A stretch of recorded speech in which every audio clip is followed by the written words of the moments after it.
বর্ধমানের বাঁকার মাঠে আজ থেকে শুরু হচ্ছে শ্রাবণী মেলা। আজ উদ্বোধন।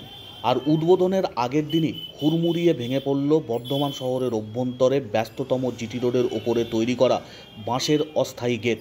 তবে বরাত জোরে রক্ষা পেয়েছেন শহরের বাসিন্দা থেকে শুরু করে যাতায়াতকারীরা। বর্ধমান পৌরসভার সামনে এই গেট তৈরি করা হয়েছিল জিটি রোডের উপর বাঁশ দিয়ে। হুড়মুড়িয়ে ভেঙে পড়ল বৃষ্টি এবং হাওয়ার দাপটে। তবে রাত্রিবেলা এই ঘটনা হওয়ায় হতাহতের কোনো খবর নেই।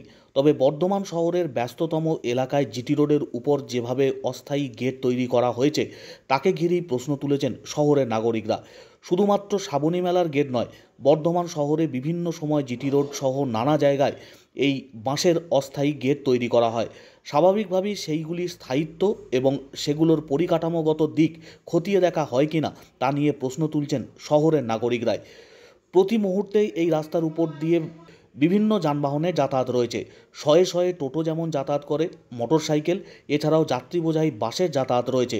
জিটি রোডের ওপরে ব্যস্ততম গুরুত্বপূর্ণ এই রাস্তাতেই এই বাঁশের তৈরি যে অস্থায়ী গেট তার পরিকাঠামোগত দিক খতিয়ে দেখা হয় কি না তা নিয়েও প্রশ্ন উঠছে। বর্ষার মরশুম চলছে, আর সেই বর্ষার মরশুমেই বাঁশ দিয়ে তৈরি করা হয়েছিল জিটি রোডের উপর এই অস্থায়ী শ্রাবণী মেলার গেট। বর্ধমান শহরের অভ্যন্তরে ব্যস্ততম জিটি রোডের উপর বিভিন্ন সময় রাজনৈতিক দলও বাঁশের তৈরি এই অস্থায়ী গেট তৈরি করে। প্রচার পর্ব তুলে ধরার জন্য বাঁশের তৈরি অস্থায়ী গেট তৈরি হয় নানা সময়, কিন্তু সেই গেটগুলির স্থায়িত্ব বা পরিকাঠামোর দিক খতিয়ে দেখার আশু প্রয়োজন রয়েছে, এমনটাই বলছেন শহরের নাগরিকরা। কারণ যেভাবে বাঁশের উপর বাঁশ দিয়ে দড়ি দিয়ে বেঁধে কোনো রকমে এই অস্থায়ী গেটগুলি তৈরি করা হয়, সেগুলি সম্পর্কেও আরও বেশি সতর্ক হওয়ার প্রয়োজন রয়েছে বলছেন শহরবাসী।